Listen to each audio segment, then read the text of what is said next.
हम इंसानों को कुदरत ने बाकी जानवरों की तुलना में ज्यादा ही दिया है, लेकिन फिर भी महत्वाकांक्षी इंसान का इससे पेट नहीं भरा और वो हमेशा ऐसी काबिलियत हासिल करने में लगा रहता है जो उसे सबसे अलग और ताकतवर बना दे।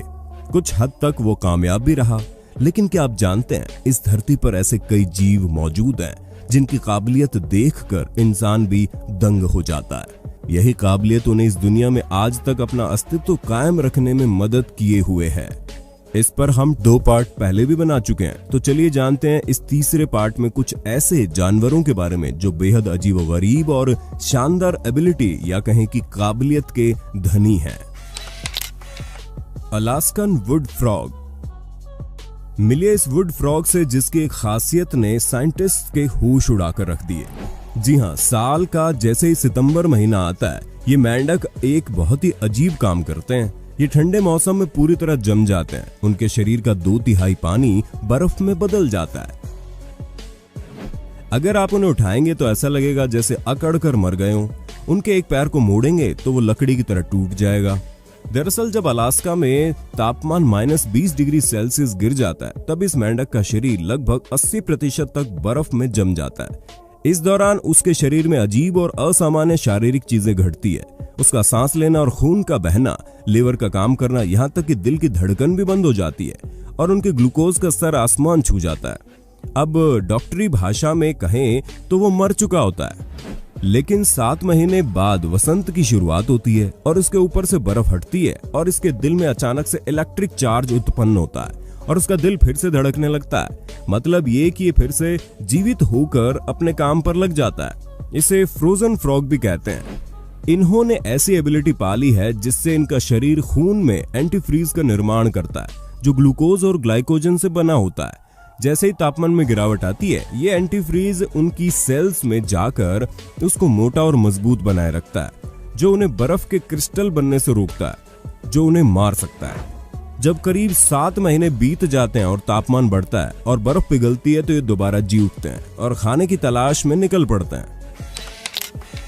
Lawyer bird. अब हम अपनी इस वीडियो के सबसे खास मेहमान से आपको मिलवाने जा रहे हैं, जो एक अद्भुत पक्षी है जिसको लायर बर्ड के नाम से जाना जाता है। संसार के सबसे सुंदर पक्षियों में शुमार, ये केवल ऑस्ट्रेलिया में ही पाया जाता है। ये नकल करने में बहुत बड़ा कुशल है। ये दूसरे पक्षियों के गाने, कुत्तों के भौंकने तथा कारों के हॉर्न्स, चैनसो की भी नकल कर लेता है।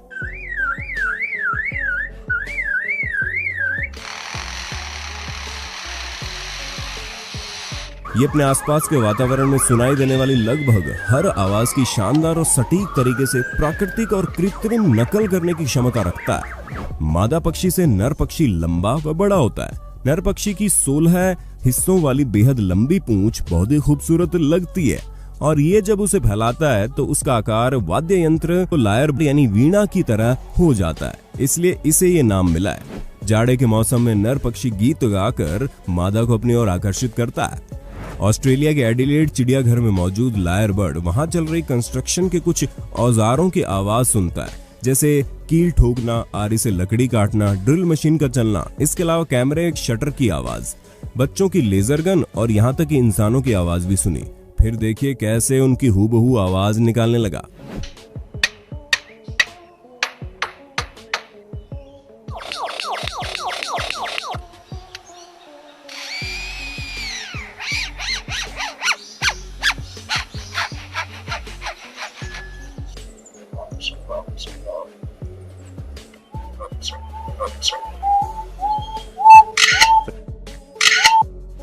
और जो जंगल में रहते हैं वो अपने आसपास के सभी पक्षियों और जानवरों की आवाज निकालने में माहिर होते हैं। ऑस्ट्रेलियाई लाफिंग कुकाबुरा पक्षी की तो ऐसी आवाज निकाल देते हैं कि कुकाबुरा खुद उसे सुनकर सही मान लेता है और खुद आवाज निकालने लगता है।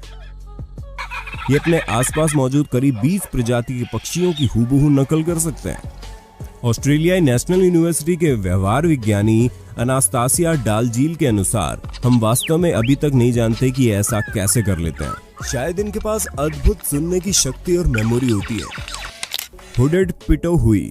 न्यू गिनी में पाया जाने वाला ये पक्षी दुनिया का इकलौता ऐसा पक्षी है जो जहरीला भी है। जी हाँ, सही सुना आपने। दुनिया में सबसे शक्तिशाली न्यूरोटॉक्सिन में से एक बटराचोटॉक्सिन इसकी त्वचा, पंख और उत्तकों में पाया जाता है। ये वही जहर है जो साउथ अमेरिका के डार्ट फ्रॉग्स में पाया जाता है। पहले किसी को ये नहीं पता था कि ये पक्षी इतने जहरीले होते हैं। इस बात का पता तब चला जब 1989 में पक्षी विज्ञानी जैक डम्बाचर इस पक्षी को अपने जाल में पकड़ रहे थे। इसे छूने के बाद जब उन्होंने अचानक अपने होठों को छुआ तो इनका पूरा मुंह सूज गया और सुन्न हो गया। तब पता चला कि ये पक्षी बहुत जहरीला होता है। डार्ट फ्रॉग्स की तरह ये जन्म से ही जहरीले नहीं होते। तो इनके पास ये कैसे आया? अभी हालिया प्रयोग में पता चला है कि वे इसे अपनी खाद्य आपूर्ति से प्राप्त करते हैं, विशेष रूप से बीटल की एक प्रजाति से जिसे खाते हैं। इसलिए यदि आप न्यू गिनी के जंगलों से भटक रहे हैं और आप एक सुंदर लाल और काले रंग के पिटो हुई पक्षी को देखते हैं तो बस दूर से इसका आनंद ले लेना। एलिगेटर्स। पिछले 65 मिलियन सालों से मगरमच्छ की प्रजाति कैसे अलग अलग वातावरण में जीने के तरीके तलाश कर धरती पर अपना अस्तित्व बरकरार रखे हुए है। इसी का एक चौंकाने वाला उदाहरण अमेरिका के नॉर्थ कैरोलिना में देखने को मिला। जैसा कि हम जानते हैं कि वहां इतनी भयंकर ठंड पड़ती है कि नदियां बर्फ में बदल जाती है। 6 जनवरी 2018 में अमेरिका के शैलोट रिवर स्वैम्प पार्क के फेसबुक पेज पर एक वीडियो अपलोड किया गया था। उसमें दिखाया गया कि वहां के एलिगेटर्स ने बर्फ में जीने के लिए एक ऐसी एबिलिटी पैदा कर ली जिसे देखकर हर कोई दंग रह गया।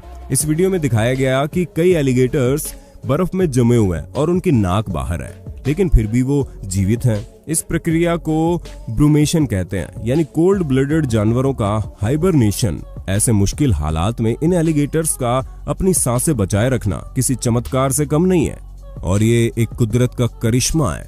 जानकारी दे दें कि स्वैम्प पार्क के मुताबिक एलिगेटर्स -40 डिग्री तापमान में भी जीवित रह सकते हैं।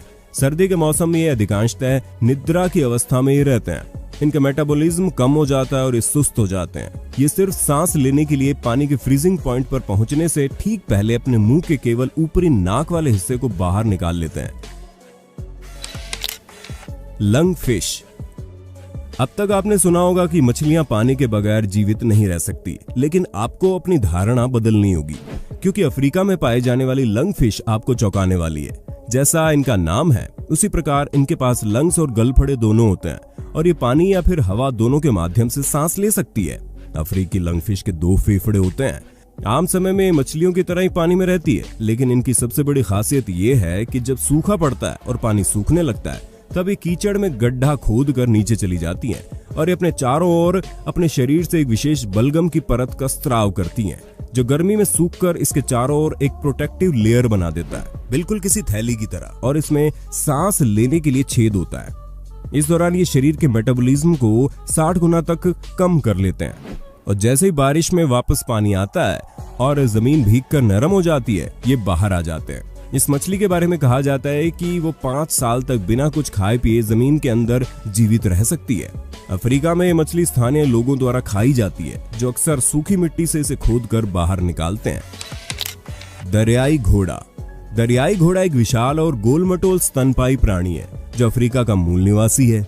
ये जितना क्यूट दिखाई पड़ता है उससे कहीं अधिक खतरनाक भी होता है। ये आप हमारी कुछ पिछली वीडियो देखकर समझ गए होंगे, लेकिन क्या आपने कभी सुना है कि ये खून का पसीना निकालते हैं? अगर हाँ तो ये भूल जाइए, क्योंकि ये बस एक मिथक है। इनके विशाल शरीर को बहुत गर्मी लगती है, इसलिए अधिकतर समय ये पानी में पड़े रहते हैं। लेकिन जब पानी से बाहर आते हैं तब बेरंग चिपचिपा पसीना आता है इन्हें, जो बाद में लाल रंग में बदल जाता है, जो खून नहीं होता। ये एक तरह का चिपचिपा तरल होता है जो इन्हें सूर्य की गर्मी से बचाने के लिए मॉइस्चर और सनस्क्रीन का काम करता है। साथ में जर्म्स को मारकर एंटीबायोटिक के रूप में भी काम करता है। यानी कि इन्होंने अपने आप ही अफ्रीका की भीषण गर्मी में स्वस्थ और ठंडा रहने के लिए खास तौर पर ये खासियत पैदा कर ली है। डंग बीटल। गोबरेला यानी कि डंग बीटल एक कीट है जो गोबर या इंसानी मल के छोटे गोले बनाकर उन्हें धकेलते हुए अपने घर ले जाता है, जिसके बाद उस पर अंडे देता है। उसके बाद लार्वा इसी को खाकर बड़े हो जाते हैं। धकेलने के लिए अपने पीछे के पैरों का इस्तेमाल करता है और सिर और अगले पैर सामने नीचे की तरफ रहते हैं। आपने कभी नोटिस नहीं किया होगा, लेकिन ये हमेशा सीधे ही सही दिशा में आगे बढ़ते हैं। जब साइंटिस्ट्स को इस बात का पता चला तो उन्होंने इन पर कुछ एक्सपेरिमेंट किए और उनका जो रिजल्ट आया वो देखकर साइंटिस्ट हैरान रह गए थे। पहले तो साइंटिस्ट ने इनके रास्ते में ऑब्स्टिकल रखा, जिससे ये गिरने के बाद इनकी डायरेक्शन बदल गई, लेकिन बिना समय गंवाए ये दोबारा उसी सीध में सीधे चल दिए। इसके बाद साइंटिस्ट ने इन्हें एक सर्कुलर प्लेटफॉर्म पर रख दिया और कुछ देर बाद उसे कुछ एंगल पर रोटेट कर दिया, लेकिन यहाँ भी डंग बीटल ने बिना ऊपर देखे तुरंत सही लोकेशन का पता लगा लिया और उसी डायरेक्शन में चल दिए। फिर साइंटिस्ट ने सोचा कि ये डंग को धकेलना शुरू करने से पहले आसमान में क्यों देखते हैं, जिसे डंग बीटल डांस कहा जाता है। क्या ये वहां से दिशा डायरेक्शन का पता लगाते हैं? इसके लिए एक एक्सपेरिमेंट और अंजाम दिया गया और सूरज को छुपाकर शीशे के जरिए उसका प्रतिबिंब अलग अलग दिशा में दिखाया गया, जिससे कंफ्यूज हो गए और बार बार डायरेक्शन बदलने लगे। लेकिन अब समस्या ये थी कि सूरज के ढलने के बाद इसे ये कैसे अंजाम देते हैं। तब साइंटिस्ट को पता चला कि ये सिर्फ सूरज ही नहीं बल्कि पोलराइज्ड लाइट, मैग्नेटिक फील्ड और एनवायरनमेंट आदि से भी रीडिंग लेकर एक नेचुरल कंपास की तरह डायरेक्शन का पता लगाते हैं। है ना शानदार? आपने और हमने कभी नहीं सोचा होगा कि ये छोटा सा जीव कितने साइंटिफिक तरीके का इस्तेमाल करता है। उम्मीद है जानवरों की ये अनोखी खासियत भी आपको पसंद आई होगी। किस जानवर ने आपको सबसे ज्यादा हैरान किया, हमें जरूर बताइएगा। इसका नेक्स्ट पार्ट देखने के लिए हमें कमेंट बॉक्स में पार्ट 3 जरूर लिखना।